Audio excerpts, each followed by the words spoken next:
Update, I got the windscreen wipers to park where they're supposed to park. So what I did was used a little bit of Logix. So this was facing this way, which meant when it parked it was up the top. So I undid the just the one bolt there and turned it completely the opposite way, hooked it up, and now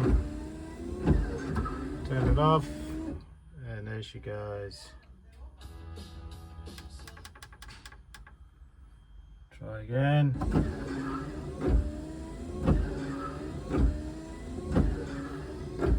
Turn it off. And there it is. Easy fix. Had to pull half the dash apart though. But other than that, there it is. Alright. Happy to help.